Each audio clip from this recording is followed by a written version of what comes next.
what actually is going on and what happened. You know what I mean? But speaking of which, we do got another Charlie Kirk continuation. And thank y'all. Anybody who is new to the channel, shout out to y'all. This one's probably gonna be likely gonna be up on the on our YouTube channel.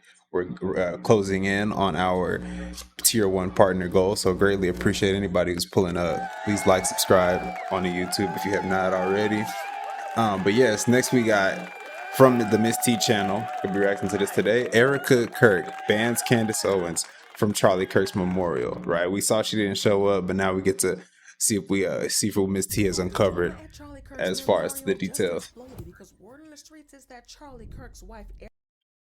There it is, running back, baby. Y'all, the drama at Charlie Kirk's memorial just exploded because word in the streets is that Charlie Kirk's wife, Erika, did the unthinkable and banned Candace Owens from even setting foot inside. This wasn't some quiet behind-the-scenes move. This was a very public power play that has everybody calling Erika out. See, since Charlie was unalive, Candace has been front and center, openly grieving Charlie, speaking on his legacy and making her pain known to the world. Meanwhile, Erika, his own wife, only made one brief statement before the memorial and then stayed silent until that memorial. Unfortunately, that silence had people already whispering that Candace seemed to care more about Charlie's passing than Erika ever did. Now, instead of shutting down those rumors, Erika allegedly doubled down and blocked Candace, and fans are convinced that it wasn't about protecting the family, but it could have been pure jealousy. The tension between these two women has been brewing under the surface, unbeknownst to a lot of people, and this ban just blew it wide open, because it looks like things are about to get quite chaotic, so let's break it down. So I think it's safe to say that everybody thought that Candace Owens was going to be front and center at Charlie's memorial on Sunday because she has been the most vocal person since he's passed. She has been calling out everybody from the FBI to some secret billionaires that she claimed plotted on Charlie to even the Prime Minister of Israel. So y'all know for a fact that she did not come to play. So imagine how shook we were when it was announced that she wasn't going to be at the memorial. For someone who has been so vocal and went on about how Charlie was her best friend, it's kind of weird that she wasn't there. She tried to do some damage control at first, claiming that she had opted to not attend the memorial. According to her, she believed that the same powerful people who put out a hit on Charlie were after her because she wouldn't stop asking questions. She believed that her life was in danger. According to her, she wasn't about to risk it. Here's what she said.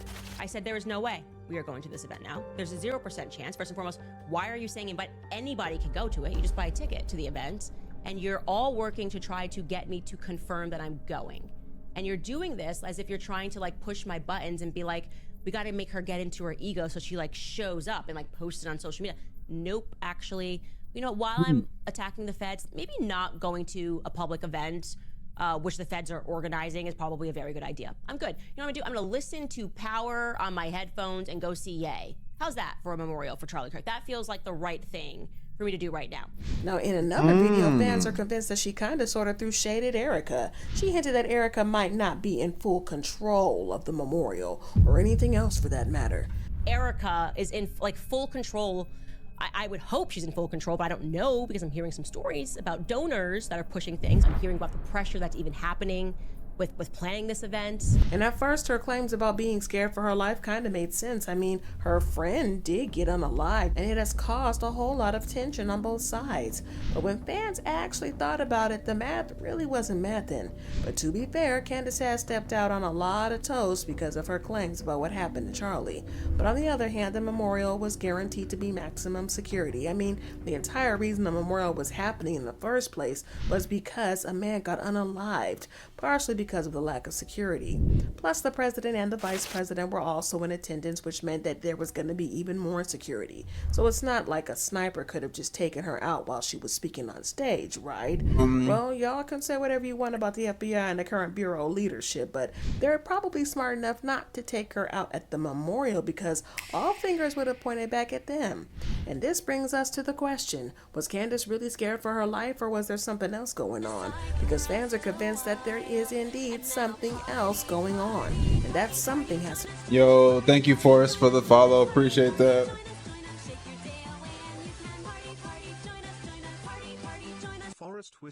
Appreciate that. Yeah, man, that's crazy work, though. Man, y'all seen that picture with I didn't see that. the actual part in the memorial service where she put her head on Trump's shoulder. But that's a hell of a picture, ain't it? Imagine that. I mean, it looks good, and this shit looks good.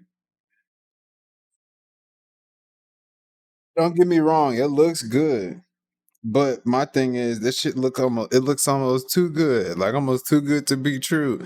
Like y'all playing into it a little bit too much. It felt like, but you know what? Everybody agrees differently, and it is the president of the United States. So hey, maybe I would, I'm sure a lot of people would lay their head on his pillow, to get and reap the rewards. But all right, continue on. Thank you for that follow. Them. And this brings us to the question, was Candace really scared for her life, or was there something else going on? Because fans are convinced that there is indeed something else going on, and that something has to do with her being banned from the memorial by Erika herself. Fans are convinced that Erika is low-key furious at Candace for making Charlie's passing about her, and the last thing she wanted to have was Candace do the same thing at the memorial. And honestly, this kind of makes sense when you think about it, because Candace has been in the spotlight, and it seems like Erika only gets a fraction of that attention. I mean, Erika being elected the new CEO of Turning Point didn't even make as much noise as Candace's Twitter rants about digging to the bottom of Charlie's unaliving. But before y'all start to think that it's a conspiracy theory, then there's something else that just doesn't add up. According to Candace, some powerful people were threatening Turning Point USA. Allegedly, the powerful people asked the organization to blacklist her and Tucker Carlson. And they're saying that's the real reason she wasn't invited to speak at the memorial. You're right, you got me. I was not invited to speak alongside President Trump and JD Vance on the stage with Tucker Carlson at a memorial event. There's this memorial thing in Arizona, which is not a funeral, it's a memorial event, okay? That is, by the way, in large part, from what I understand, being controlled by the White House. Trump is controlled by Zionists. So they're like baiting me here. Why would I be invited by anyone in Trump's Zionist administration as I am speaking about topics that I am speaking? It's common sense. They're not going to allow me to share the stage, right? Oh my, well, are you speaking? Are you one of the 5 people that's speaking at this event? No, I'm not. And guess what? That's not going to stop me from looking into this and understanding what exactly is that happened. You're trying to make us move on. But get this, Tucker Carlson wasn't banned from attending the event like she claimed. He even spoke at the event. So y'all can see why people are kind of skeptical about her claims that Turning Point is the reason she wasn't invited. Well, several sources have claimed that the real reason that she didn't attend was that she was kind of banned. Now, like I said, Erika isn't really the biggest fan of Candace still in the spotlight since Charlie passed, and she allegedly made it more than clear that she didn't want Candace to attend, and she certainly didn't want her taking the stage, allegedly. But honestly, it's not hard to see why Erika would feel that way. She has been getting a lot of negative comments on social media. People have been blaming her and hating on her for not speaking out as much as Candace is. Some people have been going as far as to insinuate that she might be compromised and have something to do with Charlie's passing. What? So yeah, it's kind of making sense that she might not want Candace there. But y'all, Candace has been very loud about the situation, and it's safe to say that she has been the loudest voice since the incident.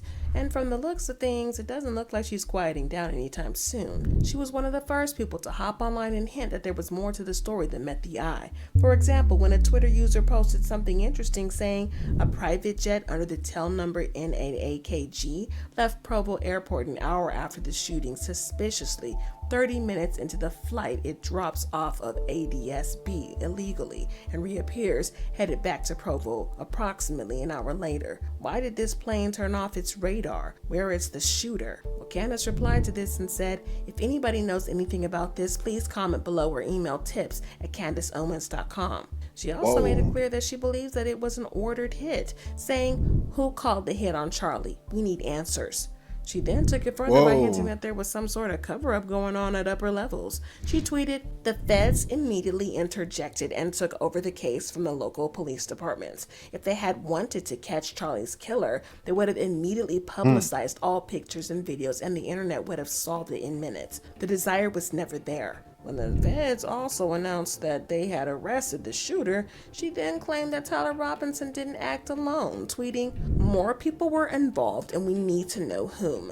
A lot of school shootings are related to Discord chats, so there is an underground emerging, and we need to know who the directors of it are. She then went on to say, be very wary and suspicious of the people who are already telling us to stop asking questions about the Charlie Kirk assassination.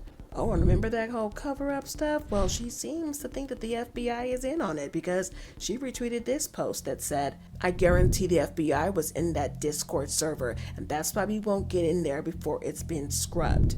She then full out spilled the tea, saying, Charlie Kirk was fighting with some very powerful billionaires that he took money from over things he was discussing.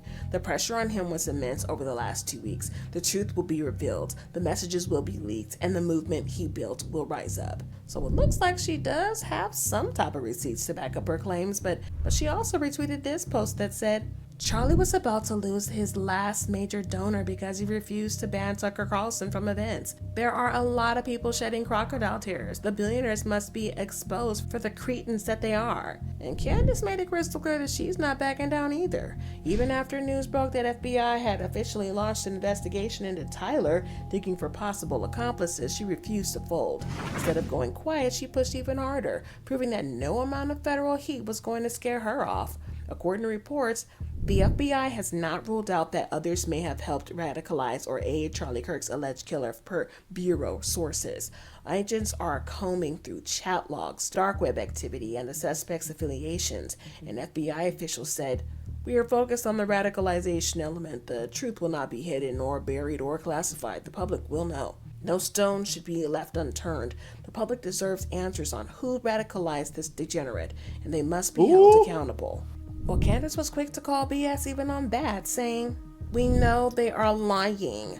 If they'd prefer to try another BS narrative before my show, we'll be happy to shred that one too. But it didn't end there because she claimed to have more receipts, saying, more is going to come out, guys. The truth is inevitable. They're lying, but rest assured these people are deranged enough to put their anger and demands in writing. Sorry guys, you murdered my friend. You unlocked the Inigo Montoya in me. We're not stopping until we get to the bottom of this thing. They tormented Charlie Kirk until the day he died. Tucker Carlson. This is a fact. Pressure, intimidation, financial threat. Stop lying. Y'all, there's a whole lot more even going on, but I think y'all get the gist of it. She somehow has managed to make herself the face of Charlie Kirk's movement, and according to reports, Erika doesn't exactly like that.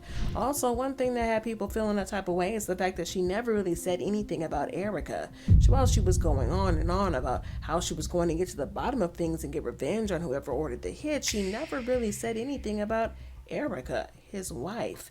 After Charlie's passing, a lot of public figures sent their thoughts and prayers to Erika, including Obama, Joe Biden, and Kamala Harris, who had publicly disagreed with Charlie's ideologies on multiple occasions. So I'm pretty sure that Candace had to pay her respects privately, but fans still found it weird that she didn't say anything about Erika in the middle of her rants. Even when the heartbreaking pictures of Erika holding up a rosary went viral, Candace still had nothing to say and never commented on it. When you add that to her making everything about her, I think y'all can see why she might get banned by Erika. But get this, it looks like her being banned from the memorial finally opened her eyes to see what has been going on. Candace realized that there was a good chance that she was going to be banned from the funeral, and she was scrambling to make it up to Erika. But after the memorial, she was going on and on about how amazing Erika was. And she had been tweeting stuff like, the strength it takes to stand on stage and say that you forgive a person who brought so much hurt to you. Absolutely incredible, Erika. What a stunning example of the Christian faith. One moment, Charlie was doing what he loved, fighting for the gospel and the truth in front of a big crowd, and then he blinked and saw his Savior in paradise, and all the heavenly mysteries were revealed to him. Erika Kirk. Erika Kirk gave one of the most consequential speeches in American history, attended Mass, then took my kids to see The Light of the World in theaters today, the story of Jesus, came home, made dinner, heard Tucker share the story of Jesus Christ, followed by Erika Kirk's stunning example of what the love of Christ truly is. Today was perfect. But she also hasn't said anything about investigating or getting to the bottom of things since the memorial. The complete 180 is definitely interesting to see, but a lot of fans feel like it's not exactly genuine. She was just trying not to be banned completely from the funeral. So now the $1 million question is whether Erika is actually going to fall for Candace's sudden praise tour. Because let's be realistic for a millisecond. Going from calling out billionaires and the FBI to suddenly gassing Erika up as the ultimate Christian role model feels like a complete 180. And fans are already side-eyeing it as damage control. And many believe Candace is only softening her tone to make sure she doesn't get ousted of the funeral too. So Erika Wow. might smile for the cameras, but behind the scenes, will she forgive Candace or will she slam the door shut once and for all? Either way, this feud just went from messy Oh to downright my. unpredictable. And something else just tells us the fireworks aren't even over yet. Wow. That's immaculate, man. I had no idea that it was going that deep between Erica and Candace. The possibility of a jealousy thing, that's like a whole new angle. And I don't, it's not really believable to me per se. Like, it doesn't sound believable to me per se off the rip. But I mean, hey, anything's possible, right? And I can, but I would say the more plausible reason as why Candace didn't go would be because I personally see the reason this possible is because that, like, they didn't want to take the spotlight. I can see that they maybe didn't want to cloud her up, especially given that she's already very the polarizing figure, and has already made statements against some of their sponsors of the event, and other attendees of the event. So I can see that angle, but the jealousy angle is a new one for me. Very interesting. And WW Mistee, by the way, it's good channel, and always very insightful videos for the most part.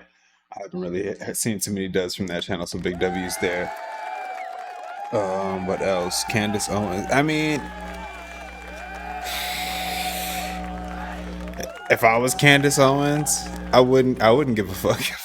I mean, you know what I'm saying? It's like, you rest in peace to your friend, condolences to your friend. But if it was really my, I'm a completely different person from her.